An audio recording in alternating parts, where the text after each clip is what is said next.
তো চলুন এবার আমরা একটু দৃষ্টিনন্দন ব্যানার কেমনে তৈরি করতে হয় শিখি।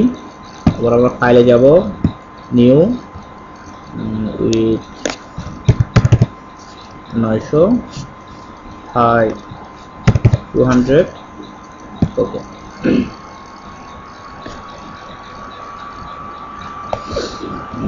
আমরা লেয়ার প্যানেল থেকে একটু নিউ লেয়ার নিয়ে নিব, মার্কেট টুল সিলেক্ট করে ড্র করব। এই কালার উপরে গিয়ে ডবল ক্লিক করতে হয়, যেখানে একটু কালার চুজ করি লাল, আর এখানে নিচে যেটি আছে সেটা সিলেক্ট করে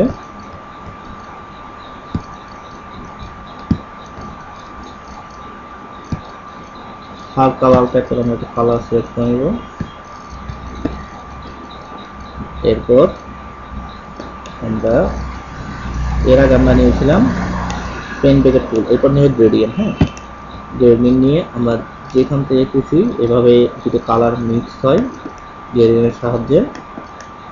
দেখুন ইজিলি দুটি কালার মিক্স হচ্ছে। আমরা যদি নিচেরটি ডাবল ক্লিক করে সাদা নিতাম, তো দেখুন এভাবে দুদিক থেকে টানছি, লালটি সেই থেকে আসছে।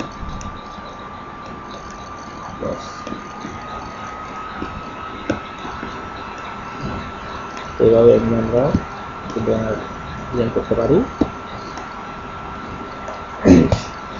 এরপর আমরা ডি সিলেক্ট করার জন্য কন্ট্রোল ডি কিবোর্ড থেকে চলে যাবে।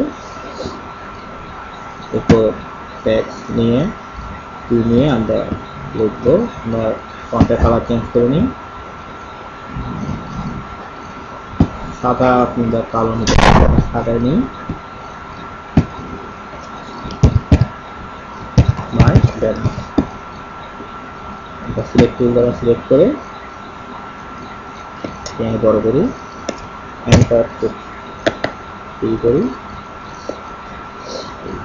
এবার লেখাটাকে আমরা একটু ডিজাইন করার জন্য কি করতে পারি দেখুন, আমি ডান পাশে লেয়ারে গিয়ে রাইট ক্লিক, ব্লেন্ডিং অপশন। মূলত ফটোশপের যে মেইন ডিজাইন যে ক্ষমতা, ফটোশপের টোটাল ক্ষমতা এই ব্লেন্ডিং অপশনের মধ্যে নিহিত। এই ব্লেন্ডিং অপশন থেকে আমরা যে কোনো কিছুকে টেক্সট, ব্যানার, ইমেজ সব কিছুকে আমরা খুব সুন্দর করে ডিজাইন করতে পারি।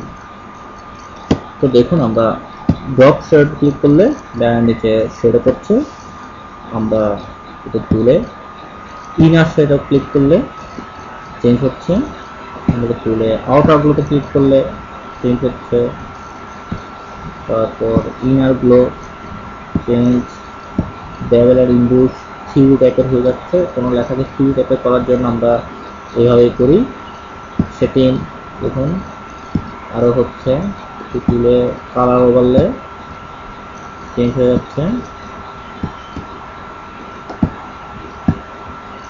গ্রেডিয়েন্ট ওভারলে আমরা এখান থেকে গ্রেডিয়েন্ট দিতে পারি, প্যাটার্ন ওভারলে এখন স্ট্রোক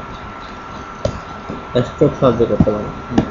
আমরা এখানে আরও অপশন আছে, আমরা অপশনগুলোতে গিয়ে বাড়িয়ে কমিয়ে আমরা এই সেগুলো করে চেঞ্জ করতে পারি। আমরা এখানে গিয়ে দেখি, দেখুন ব্যানার দৃষ্টিনন্দনভাবে চেঞ্জ হচ্ছে এই জায়গাতে দৃষ্টিনন্দনভাবে চেঞ্জ হচ্ছে। দেখুন একই স্টাইল ভিন্নভাবে, এই যে কালার, এভাবে আমরা দৃষ্টিনন্দন কাজ করতে পারি। আবার দেখাচ্ছি, তুলে দিচ্ছি আমি স্ট্রোক চারদিকে লাল, চারদিকে সাদা দিই, টেক্সটটিকে সিলেক্ট করে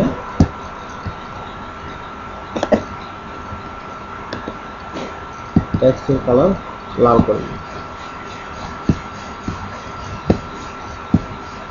দেখুন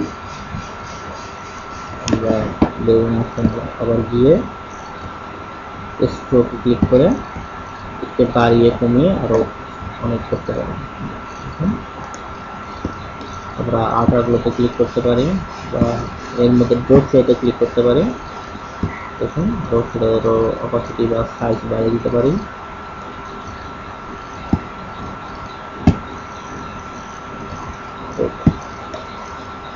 দেখুন আমাদের লেখা একটু ডিজাইনেবল হয়ে গিয়েছে। তারপর আমরা চাইলে এর সাথে আরো অনেক ডিজাইন যোগ করতে পারি, যেমন আমরা আরেকটি লেয়ার নিলাম, মার্ক নিলাম, নিয়ে আমরা একটি বক্স ড্র করলাম। এখান থেকে আমরা কালার নিলাম, নিয়ে পেন দিকে টুল, একটি রং ডিজাইন করার জন্য আমরা এভাবে একটি পেন থেকে টুল ইউজ করি। আমরা একটু ভালো কালার নেব, ভালো কালার নিয়ে এখানে সিলেক্ট করে এইটিকেও রাইট ক্লিক, লেয়ারিং অপশন, আউটারগুলো দিতে পারি। দেখুন আউটারগুলো এখানে একটু হলুদ রং আবার হচ্ছে, আমরা এখান থেকে কালার চেঞ্জ করে দিতে পারি। তারপর কোয়ালিটি এখানে সিলেক্ট করে করে দেখুন এখানে চেঞ্জ হচ্ছে।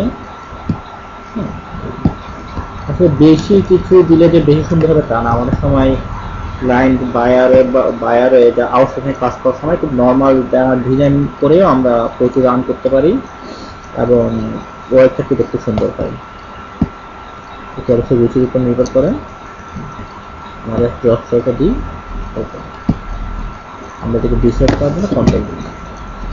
দেখুন আমাদের একটি সুন্দর একটি ব্যানার হয়ে গিয়েছে। ফাইল, সেভ করার ডিভাইস,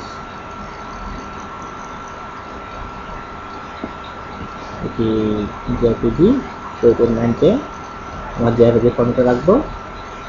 চাইলে আমরা এখান থেকে জিপ, পিএনজি এগুলো করতে পারি, তবে আমরা জেপিজি রাখবো। আমাদের ফটোশপ ডিজাইনের মধ্যে আমরা banner two image only, save style image only, save.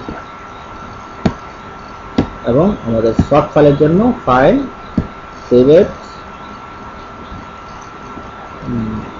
Photoshop design, PSD format অথবা পিএসডি ফরম্যাট, এরপর ব্যানার টু।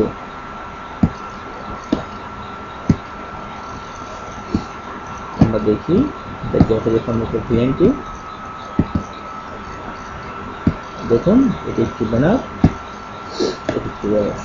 এভাবে আমরা আস্তে আস্তে করে একটি আরো সুন্দর সুন্দর ব্যানার ডিজাইন করা শিখবো এবং বিভিন্ন ওয়েবসাইট ফলো করে গুগলে ইমেজ সার্চে গিয়ে আমরা আমাদের ডিজাইনেবল ব্যানার তৈরি করার চেষ্টা করি। ধন্যবাদ।